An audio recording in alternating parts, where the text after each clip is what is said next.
Perkenalkan, nama saya Irfan Fajar Muludin dari kelompok 2 kelas 2B, ingin memaparkan hasil diskusi kami ya dari materi yang Bu Rosma berikan.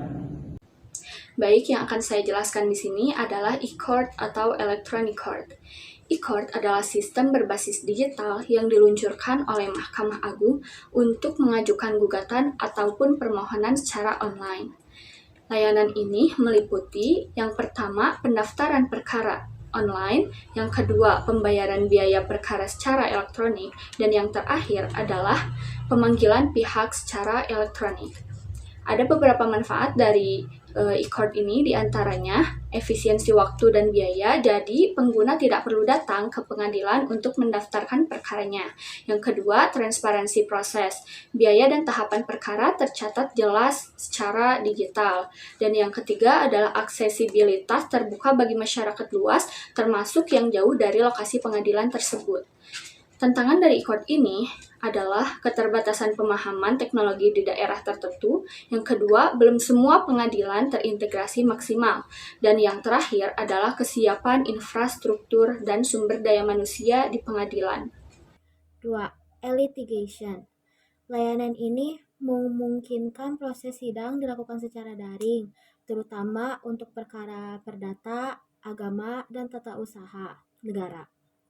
Manfaatnya, yang pertama, fleksibilitas tinggi. Pihak berperkara, hakim, dan pengacara bisa hadir dari lokasi berbeda. Yang kedua, kontinuitas pelayanan. Terbukti efektif saat pandemi COVID-19.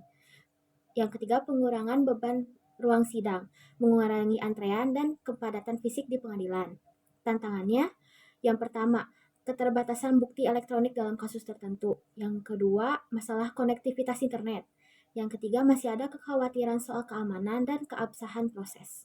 Perkenalkan, nama saya Muhammad Teguh. Di sini saya akan menjelaskan konsultasi hukum online. Pengertian layanan ini memungkinkan masyarakat mendapatkan bantuan hukum dari advokat atau lembaga hukum melalui media digital seperti website, aplikasi, atau media sosial. Manfaat: akses mudah dan cepat. Masyarakat dapat berkonsultasi tanpa harus datang langsung.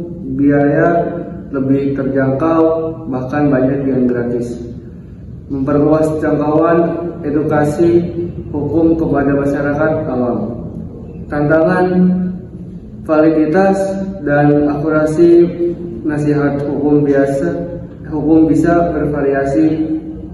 Belum ada standar tetap untuk praktik konsultasi hukum digital. Dan terakhir, resiko penyalahgunaan data pribadi. Kesimpulan dari semua yang kami sampaikan adalah digitalisasi layanan hukum melalui e-court, e-litigation, dan konsultasi online telah meningkatkan akses, efisien, dan transparansi sistem peradilan di Indonesia. Namun, masih diperlukan peningkatan infrastruktur, edukasi teknologi, serta regulasi yang kuat agar implementasi layanan ini bisa merata dan efektif. Sekian dari kelompok kami. Mohon maaf bila ada salah kata. Kita ucapkan Assalamualaikum warahmatullahi wabarakatuh.